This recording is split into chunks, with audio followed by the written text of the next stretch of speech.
آدم علیہ السلام کے بعد 1000 سال تک توحید پر قائم رہنے کے بعد ان لوگوں میں بت پرستی اس طرح شروع ہوئی کہ ان برے لوگوں میں بعض نیک لوگ بھی تھے۔ یہ برے لوگ ان نیک لوگوں سے بہت محبت کرتے تھے اور ان سے تقرب حاصل کرتے تھے، ان کی شان میں بہت مبالغہ کرتے تھے، جیسا کہ آج کل بعض لوگ علماء اور صالحین کی مدح سرائی میں زمین و آسمان کے قلابے ملاتے ہیں۔ یہی چیز بعد میں شرک کا ذریعہ بنی۔ امام بخاری رحمت اللہ علیہ نے سورہ نوح آیت 23 میں اللہ کے فرمان اور انہوں نے کہا کہ ہرگز اپنے معبودوں کو نہ چھوڑنا اور نہ ود اور سوا اور یغوث اور یعوق اور نصر کو چھوڑنا کی تفسیر کرتے ہوئے ابن عباس رضی اللہ عنہما سے روایت کی ہے۔ وہ فرماتے ہیں کہ یہ نوح علیہ السلام کی قوم کے بعض نیک آدمیوں کے نام ہیں۔ جب وہ فوت ہو گئے تو شیطان نے ان کی قوم کے دل میں یہ بات ڈال دی کہ جہاں وہ حضرات بیٹھا کرتے تھے وہاں ان کے بت بنا کر رکھ دو اور ان کو وہی نام دو جو ان بزرگوں کے تھے۔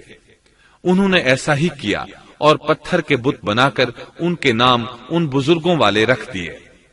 اس وقت تو بتوں کی پوجا نہ ہوئی، لیکن جب یہ لوگ فوت ہو گئے اور علم مٹ گیا تب ان کی پوجا ہونے لگی۔ ابن عباس رضی اللہ عنہما فرماتے ہیں نوح علیہ السلام کی قوم کے یہی بت بعد میں عرب میں پوجے گئے اور اللہ تعالی کے فرمان کا یہی مطلب ہے، یعنی ان نیک بزرگوں کے بت بنا لیے گئے اور آہستہ آہستہ ان کی پوجا شروع کر دی گئی اور سب لوگوں نے ایک اللہ کی عبادت سے انکار کر دیا۔ نوح علیہ السلام اکیلے اس دنیا میں موحد اور توحید پرست باقی رہ گئے۔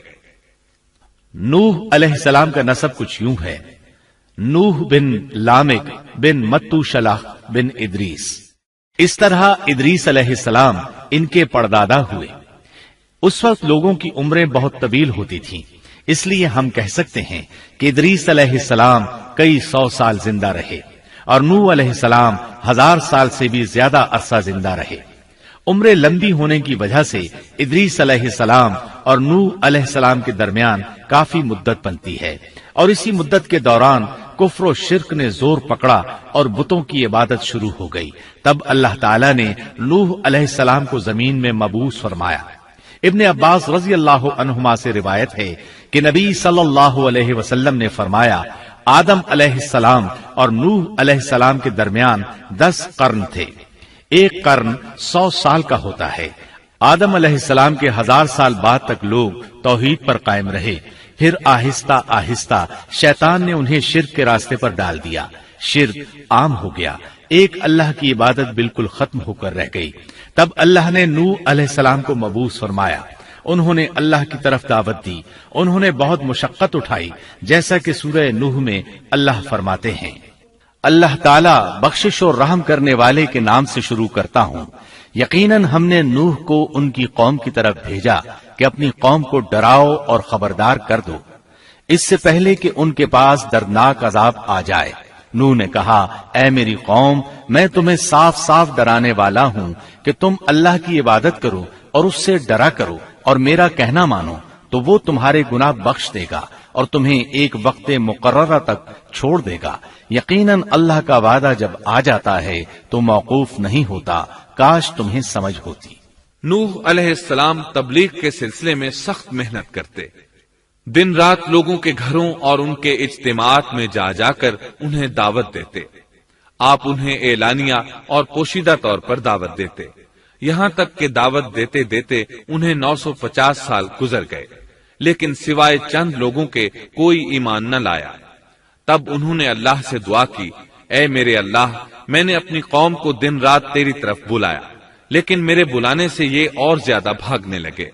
انہوں نے اپنے کانوں میں انگلیاں ٹھونس لیں، اپنے اوپر کپڑے اوڑھ لیے اور کہنے لگے ہم تیری شکل دیکھنا نہیں چاہتے۔ میرے اللہ، یہ لوگ تیری باتیں سننا پسند نہیں کرتے۔ میں نے پھر بھی ان سے کہا اپنے مالک سے بخشش طلب کرو، وہ بڑا بخشنے والا ہے۔ اس وقت نوح علیہ السلام کی قوم میں ایک بادشاہ تھا، وہ بہت مغرور تھا۔ وہ قوم سے کہنے لگا نوح کی باتوں پر کان نہ دھرنا اور نہ اس سے بحث کرنا، یہ جو کرتا ہے اسے کرنے دو، تم اپنے بتوں کی پوجا پر ڈٹے رہو۔ چنانچہ لوگوں نے نوح علیہ السلام کی باتوں کی طرف سے کان بند کر لیے۔ اپنے بادشاہ کی بات پر عمل کرنے لگے۔ تب نوح علیہ السلام نے اللہ سے فریاد کی، اے پروردگار، یہ میرا کہنا نہیں مانتے، ان لوگوں کی سنتے ہیں جن کی اولاد اور مال نے انہیں فائدہ تو نہ دیا، الٹا نقصان پہنچایا، اور انہوں نے میرے ساتھ بڑا داؤ کیا، یعنی دوسروں کو میرے درپے کر دیا، خود بھی مجھے ستانے میں کوئی کسر نہ چھوڑی، اور آپس میں ایک دوسرے سے کہنے لگے اپنے دیوتاؤں کو نہ چھوڑنا، نہ ود اور نہ سوا اور نہ یغوث اور نہ یعوق اور نہ نصر کو چھوڑنا۔ ان لوگوں نے بہت سے لوگوں کو گمراہ کر ڈالا، اور پروردگار تو ایسا کر کہ یہ ظالم اور زیادہ گمراہ ہو۔ اس طرح نوح علیہ السلام نے 950 سال دن رات لوگوں کو اللہ کی طرف بلایا، لیکن اتنے طویل عرصہ میں صرف 80 کے قریب لوگ مسلمان ہوئے، اور ان ایمانداروں کی اکثریت فقراء، مساکین، ناتواں اور غلام قسم کے لوگوں پر مشتمل تھی، جن کی معاشرے میں کوئی حیثیت نہیں ہوتی۔ مشکل سے 10 ایماندار ایسے ہوں گے جو شرف و جاہ کے مالک ہوں گے۔ چنانچہ نوح علیہ السلام کے مغرور سرداروں نے جب اس صورتحال کو دیکھا تو اکٹھے ہو کر نوح علیہ السلام کے پاس آئے اور کہنے لگے، اے نوح، ہم چاہتے ہیں تیری باتیں سنیں اور لوگوں کو بھی تیری باتیں سننے کی ترغیب دیں اور سب تجھ پر ایمان لے آئیں، لیکن اس سے پہلے ہماری ایک شرط ہے، یہ کہ آپ کے حلقے میں جو یہ ذلیل اور حقیر لوگ آ گئے ہیں انہیں دھکے دے کر اپنے پاس سے نکال دے، اس لیے کہ ہم اپنی قوم کے سردار، چودھری اور مقام و مرتبے والے لوگ ہیں، اس لیے ہم ان فقیر لوگوں کے پاس نہیں بیٹھ سکتے۔ اگر آپ انہیں نکال دیتے ہیں تو ہم ایمان لے آئیں گے۔ اللہ تعالیٰ نے نوح علیہ السلام کی قوم کے ان سرداروں کی تردید سورہ ہود آیات 27 تا 31 میں کی ہے۔ اللہ تعالیٰ فرماتے ہیں، کافر سردار نوح سے کہنے لگے ہم تو یہی دیکھتے ہیں کہ تو ہماری طرح ایک آدمی ہے، اور یہ بھی دیکھتے ہیں کہ صرف ان لوگوں نے تیری پیروی کی ہے جو ہم میں رذیل ہیں، وہ بھی اوپر کی عقل سے، اور ہم تو تمہیں کسی بات میں اپنے سے زیادہ نہیں پاتے بلکہ تمہیں جھوٹا خیال کرتے ہیں۔ نوح نے کہا، اے سردارو، بتلاؤ تو صحیح، اگر میں اپنے رب کی طرف سے جو دلیل آئی ہے اس پر قائم ہوا اور اس نے اپنی مہربانی سے مجھے سرفراز کیا اور تم سے وہ چھپی رہی تو کیا زبردستی میں اسے تمہارے سر منڈ دوں گا، حالانکہ تم اس سے بیزار ہو۔ میری قوم والو، میں تم سے اس پر کوئی مال نہیں مانگتا، میرا ثواب تو صرف اللہ تعالیٰ کے ہاں ہے، نہ میں ایمانداروں کو اپنے پاس سے نکال سکتا ہوں، انہیں اپنے رب سے ملنا ہے، لیکن میں دیکھتا ہوں کہ تم لوگ جہالت کی بات کر رہے ہو۔ میری قوم کے لوگوں، اگر میں ان مومنوں کو اپنے پاس سے نکال دوں تو اللہ کے مقابلے میں میری مدد کون کر سکتا ہے؟ کیا تم کچھ بھی غور و فکر نہیں کرتے؟ میں تم سے یہ نہیں کہتا کہ میرے پاس اللہ کے خزانے ہیں اور میں غیب کا علم بھی نہیں رکھتا، نہ میں یہ کہتا ہوں کہ میں کوئی فرشتہ ہوں، نہ میرا یہ قول ہے کہ جن پر تمہاری نگاہیں ذلت سے پڑ رہی ہیں اللہ تعالیٰ انہیں کوئی نعمت دے گا ہی نہیں، ان کے دل میں جو ہے اللہ اسے بخوبی جانتا ہے۔ اگر میں ایسی بات کہوں تو یقیناً میرا شمار ظالموں میں سے ہوگا۔ اس پر نوح علیہ السلام کی قوم اور اکڑ گئی اور وہ کہنے لگے، اے نوح، بس بہت ہو گیا، تو نے ہمیں بہت ڈرا دھمکا دیا، اب اگر تو سچا ہے تو جس چیز کا وعدہ تو ہم سے کرتا تھا اس کو لے آ۔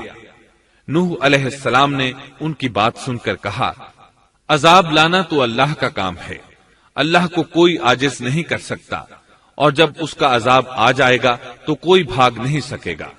اس کے بعد نوح علیہ السلام کی قوم کا ان سے آمنا سامنا ہوا تو انہوں نے ان سے کہا، اے میری قوم، اگر تم پر یہ گراں گزرتا ہے کہ میں تم میں رہتا ہوں اور تمہیں اللہ کی باتیں سنا رہا ہوں، تم اس سے چڑھتے ہو اور مجھے نقصان پہنچانے کے درپے رہتے ہو، تو سنو، میں صاف کہتا ہوں، مجھے تمہارا کوئی خوف نہیں، تمہاری کوئی پرواہ نہیں، تم سے جو ہو سکے کر گزرو، میرا جو بگاڑ سکتے ہو بگاڑ لو، تم اپنے شریکوں اور جھوٹے معبودوں کو بھی بلا لو اور مل جل کر مشورے کر کے بات کھول کر پوری قوت کے ساتھ مجھ پر حملہ کرو، تمہیں قسم ہے تم میرا جو بگاڑ سکتے ہو بگاڑ لو، اس میں کوئی کسر اٹھا نہ رکھو، مجھے بالکل مہلت نہ دو، اچانک مجھے گھیر لو، میں بالکل بے خوف ہوں، اس لیے کہ تمہارے راستے کو میں باطل جانتا ہوں، میں حق پر ہوں، حق کا ساتھی اللہ ہوتا ہے، میرا بھروسہ